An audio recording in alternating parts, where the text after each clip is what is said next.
चर्चा में मेरे साथ एनडीए के अहम घटक हैं, सत्ता की अगुवाई कर रहे हैं बिहार में, जेडीयू के राष्ट्रीय प्रवक्ता, उनके युवा चेहरा अभिषेक झा। एनडीए के अहम घटक हैं, इनके अध्यक्ष का बयान भी मैंने सुनवाया, चिराग पासवान का। एलजेपी रामविलास पासवान, गुट के नेशनल वाइस प्रेसिडेंट और मुख्य प्रवक्ता ए.के. वाजपेयी। कांग्रेस के राष्ट्रीय प्रवक्ता अभय दुबे, आरजेडी के राष्ट्रीय प्रवक्ता प्रोफेसर नवल किशोर,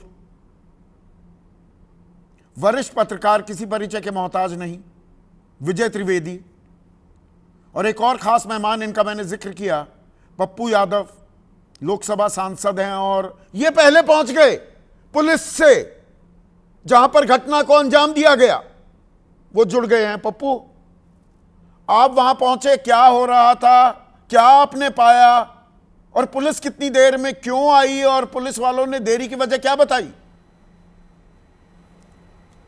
1.5 घंटे जब हम रहे, अस्पताल गए, फिर लौट के उनके घर आए, तब तक इनको कोई जानकारी ही नहीं थी कि एक बिहार ही नहीं देश के एक सीनियर डॉक्टर भी हैं, वो उनके अस्पताल भी हैं, उनके बच्चे का छोटा छोटा इंडस्ट्री हाजीपुर में था, वहाँ उन पर प्रेशर था अपराधियों का कि इंडस्ट्री हमें दे दो, ये ज़मीन मेरा होगा।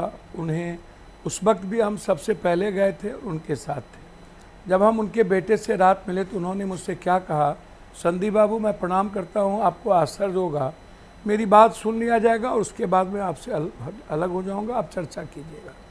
उन्होंने मुझसे कहा, पप्पू जी फिर आ गए, मेरे भाई की हत्या में आए थे, न्याय मिल गई, सारे अपराधी को फांसी हुई, 2 गलत आदमी जेल गए और 6 महीने में छूट गए।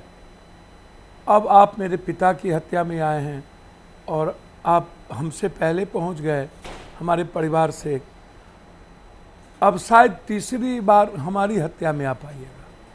ये लैंग्वेज था उनका। मैं उनके पापा के लाश के बगल में मैं बैठा था, तब तक कोई फोर्स नहीं आई। 1.5 घंटा तक लोग डरे सहमे थे कि फिर अपराधी अस्पताल नहीं आ जाए। मैंने पूछा कि क्या हुआ भाई, क्यों आप अस्पताल, पुलिस नहीं आई? बोला कि हम लोग अस्पताल खोज रहे थे।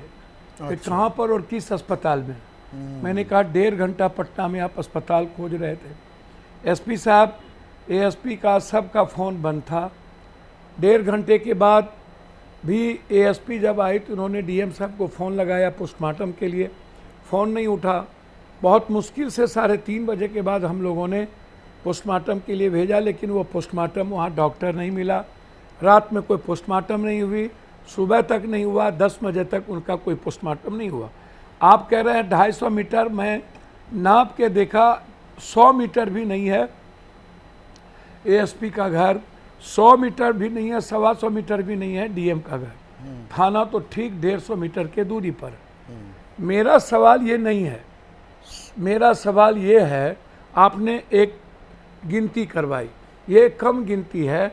एक ब्लॉक में मैं कल गया था जहाँ बच्ची का आपने जिक्र किया, बलात्कार करके मार दिए गए, उस ब्लॉक में इस 8 महीने के अंदर लगभग 32-23 हत्या हुई है उस ब्लॉक में। ढाका घोड़ासहन ब्लॉक में दोनों मिला के हत्या हुई। अभी मैं सिवान से आ रहा हूँ, अभी जस्ट। इसके पहले एक महिला, दलित महिला आत्महत्या कर ली, एक गलत फिनांसर के प्रेशर पर। अब आपको मैं क्या बताऊँ, मैं इस जो कल सिवान की घटना घटी, मलियाबाग, वहाँ मैं पहले भी गया था, जहाँ दारू के चलते लगभग 14 लोग की मौत हुई थी। आप एक नरसंहार की बात नहीं कीजिए, अय्यापुर की नरसंहार, बक्सर की बात कीजिए, अर्जुन यादव की बात करिए, बक्सर में इस बीच में लगभग 14 हत्या हुई। एक नरसंहार हुआ आरा में, जहां कुशवाहा यादव को 5 लोगों की गोली मारकर हत्या कर दी गई। लगातार घटना 53,000।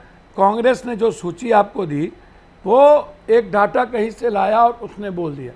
ये तो जो इंडोर्स है, एफआईआर है, या जिसका पोस्टमार्टम हुआ, जिसका पोस्टमार्टम नहीं हुआ, जिसका एफआईआर नहीं हुआ, जो घटना घटित नहीं हुई, जो बच्ची की हत्या नहीं हुई, वो आपके पास नहीं है। लेकिन मैं सारी बातों को ख़त्म करता हूँ।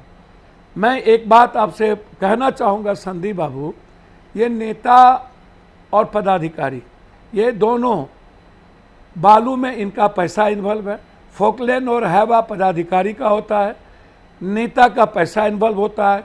कौन ऐसा नेता, अभी एक मंत्री बने हैं सासाराम के, वो बालू माफिया के सबसे बड़े, आप पता कर लीजिए किसी से कि सासाराम में वो नहीं, थोड़ा हम मिनिस्टर कौन विषयांतर हो रहे जो हैं बालू पप्पू यादव। माफिया नहीं, सिंडिक। आपने 2018 में मैं वहीं आ रहा हूं सर। एक सेकंड 2018 का आपने जिक्र किया और उनके बेटे मैं कह रहे थे। मैं सर वहीं आ रहा हूं हाँ बताइए। सर, मैं वहीं आ रहा हूं सर। ये हत्या किसी क्रिमिनल ने नहीं की है, क्योंकि ये एक डॉक्टर, एक इंडस्ट्रिस्ट, ना तो वो बालू माफिया है, ना शराब, ना जमीन माफिया है, ना उनका किसी अपराधी और अपराध से मतलब है, ना किसी अपराधी से उसको किसी को मरवाना था। एक ऐसा व्यक्ति जो भाजपा का मेंबर भी है, वो चैम्बर ऑफ कॉमर्स का अध्यक्ष भी रहा, वो एक इंडस्ट्रिस्ट भी है, वह एक बड़े डॉक्टर भी हैं। अब जिनका कोई अपराध और किसी गलत धंधों से मतलब नहीं हो, यदि उसकी हत्या होती है संदीप बाबू, तो इसके पीछे कोई ना कोई बड़ी मछली है जो हत्या करवाई। तो कौन है वो बड़ी मछली? तो कौन बच्चे है वो की बड़ी हत्या हुई, मछली? आज यही तक सवाल। उसका एक सेकंड पप्पू यादव, मैं आपने वही- क्योंकि 2018 मैं का वही जिक्र- वहीं पर सुनिए ना प्लीज। 2018 का जो आपने जिक्र किया कि पहले बेटे की हत्या की गई, अब पिता की, अब बेटा कह रहा है कि तीसरी हत्या मेरी होगी, पप्पू भाई तब भी आपको आना होगा। आपने कहा कि 2 लोगों को जेल भेजा गया, 6 महीने में वो छूट कर भी आ गए। तो यहाँ पर विजय सिन्हा जो उप मुख्यमंत्री हैं, वो जो दावा कर रहे हैं जरूरत पड़ी तो एनकाउंटर भी होगा, बुलडोजर भी चलाएंगे, तो आपको विश्वास नहीं है उनकी इन बातों पर? अब मैं एक बात बोलूं, अभी विजय सिन्हा के क्षेत्र में चंदन सिंह मुखिया, प्रेजेंट मुखिया, और एक पैक्स अध्यक्ष और एक वार्ड सदस्य की गोली मार के हत्या कर दी गई, जिसमें नेताओं का नाम आ रहा है। किन नेताओं ने मारा, किस एक्स एमएलए और कौन मंत्री थे वहाँ, किसने मरवाया? हम वहाँ गए थे। वो चंदन सिंह, तब तक विजय सिन्हा जी वहाँ नहीं पहुँचे। जब पप्पू यादव चंदन सिंह इन्हीं के सौजातीय थे, जब पप्पू यादव चंदन सिंह जी के यहाँ पहुँच गया, जब उसके पूरा परेशान डरा हुआ था, तब तक ये नहीं गए। उनका क्षेत्र है, विधानसभा है। जब उनको लगा कि पप्पू यादव पहुँच गए, तब वो दूसरे दिन बाप बाप किए जाते हैं और कहते हैं बाप रे बाप हमारे, जबकि इनका क्षेत्र है, इनको 2 दिनों से पता नहीं। और मुखिया संघ के अध्यक्ष हैं, वो निर्विरोध मुखिया हैं, उनके पिता मुखिया थे, पैक्स अध्यक्ष वर्तमान में है उसके पिता। तो मतलब और जंगल उनकी राज हत्या कहाँ है? कर बहुत दी बहुत गई। शुक्रिया पप्पू यादव, लक्ष्मी- आपने वक्त निकाला।